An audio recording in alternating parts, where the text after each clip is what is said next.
Hello, today I'm going to be covering using Nearpod to create distance learning lessons. So what we're going to do is go ahead and open up our Nearpod. All teachers here at CDS should have a Nearpod account in their name of their Caraway Day School address.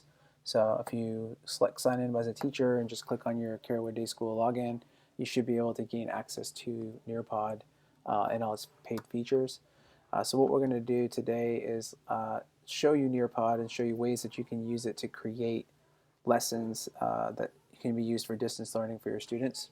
Um, so you can use already existing lessons that you have. You can also use the library that Nearpod has. So it has some lessons in different disciplines as well as digital citizenship, college planning. So I'm going to go ahead and just show you a quick example of a lesson that I've created here.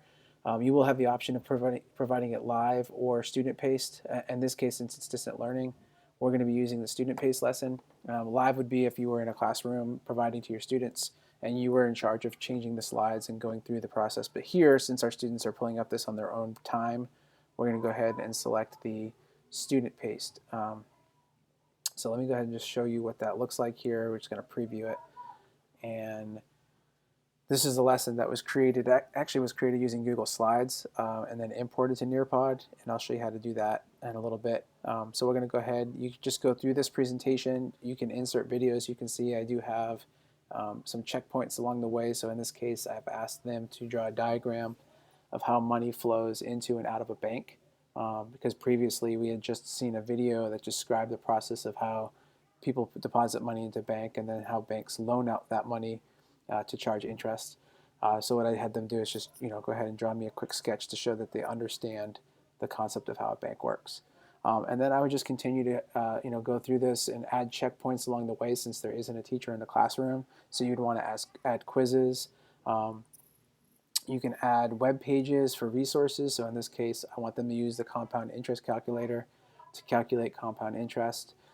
So if I have a specific tool I want to direct them to, I can keep it within Nearpod. And I'm just going to continue to go through this assignment, and then they're going to be able to view this on their own. Here's another web page. And then at the end, you can ask open-ended questions as well. And all of these are kept recorded so that when you go back and view your lessons later, you'll see individual student responses to each of these questions, and you could grade these as an assignment as well. In addition, you can just provide the assignment, the lesson presentation, without any of these checkpoints, and then just have a written assignment that the students have to turn in addition to after watching the Nearpod. So it can be done either way, whatever is most relevant to your discipline or to what you're currently teaching. You'll also notice that Nearpod does have, and that's a student paste. This is essentially how you would provide that code. So if you click on the student paste, you will receive a code and a copy of that code, and you can share that on Schoology. And then for a student, they don't have to have an account, they just need the code. So they would just take that code, put it into Nearpod, and then it pulls up the lesson. It's going to ask them for just to write their name, and then they would join this session, and now they're in control of how quickly or how slowly they go through this lesson. They can also add notes. So if you want them to take notes while they're going through this, you can have them do that as well. And then they would email them to themselves. So they would just go through this similar to how we did. They would watch the videos. You provide those checkpoints. So here is where students would use the tools to draw, and they would just go through this lesson just like they would if they were being taught it in classroom. So that's kind of the student view of things. And once we have that, there's also a lesson library. So let's say traditionally you've taught these lessons without any presentation software. You've just kind of gone on the board and you've presented.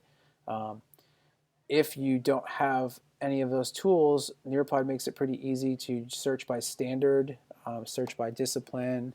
So if I wanted to look at high school math lessons, I could do this. If I wanted to pull in specific specific strands of the skills that I want my students to show, I can search here with the Nearpod, and these are all free to look at, to preview, and even edit. So if I look at this lesson and this is something I feel like would work for my students, then I can add it to my own library, and then once it's added here to my library, I can go in and edit this however I see fit. So I can add slides, I can subtract slides, I can change content on the slides. So I can use this as a starting point to build a lesson so that I don't have to start from scratch. So this is a good resource if you are scrambling to get content that is used for distance learning if you don't have that traditionally.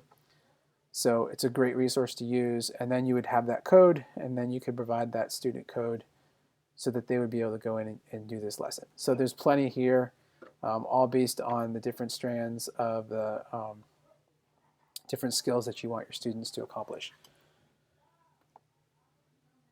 So you can see, I mean, there's social studies, health, technology, math, language acquisition. There's plenty here. If for some reason you have a Google Slides presentation that you want to import into here, you can do that with an add-on. So let's say I want to take this debt assignment that I've just traditionally taught in a classroom using Google Slides that I've created. I can take this thing and I can go to the add-ons, and there's actually an add-on for Nearpod. So if I want to add that, I go to the add-on section. I'm going to go ahead and install this add-on into Google Slides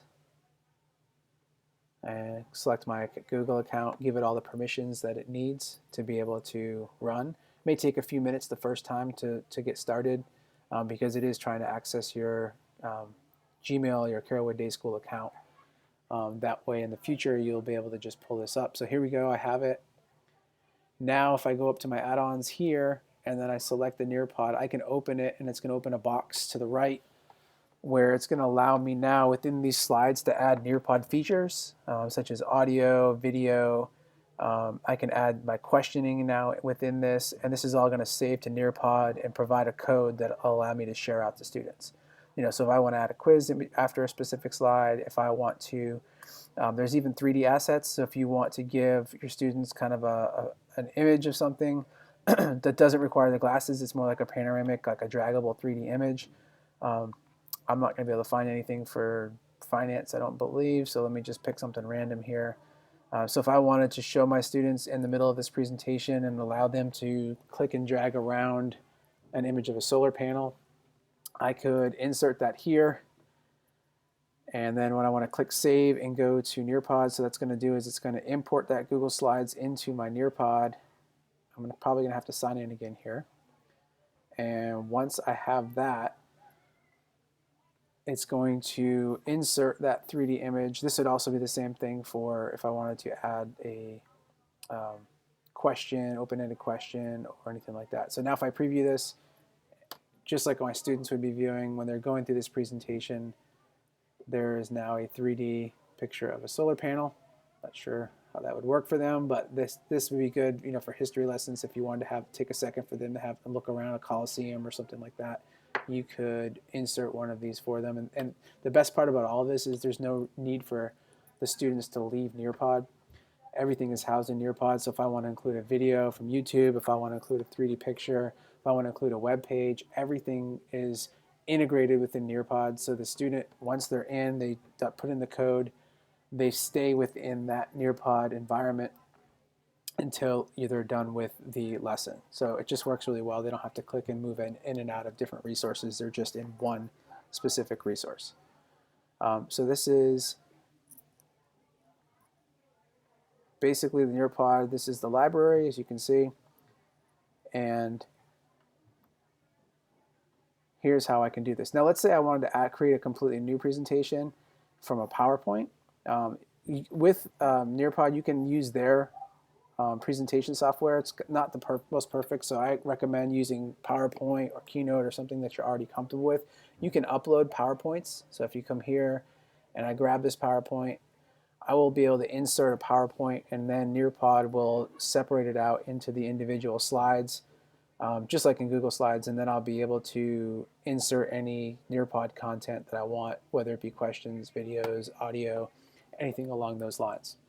So it may take a few minutes depending on how many slides your presentation is, but PowerPoint works perfectly well. And then I can subtract slides, add additional slides. It just works easier if you're used to using these presentation software. Like I said, Nearpod has their own, and you can add slides using Nearpod.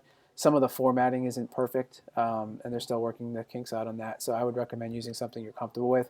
If you do use Keynote, you're going to have to export the Keynote as a PowerPoint and then import it within there.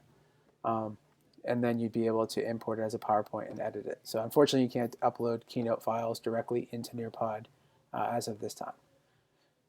So once you have your share codes, this is really all you're giving your students. And this has been using Nearpod to provide lessons for your students.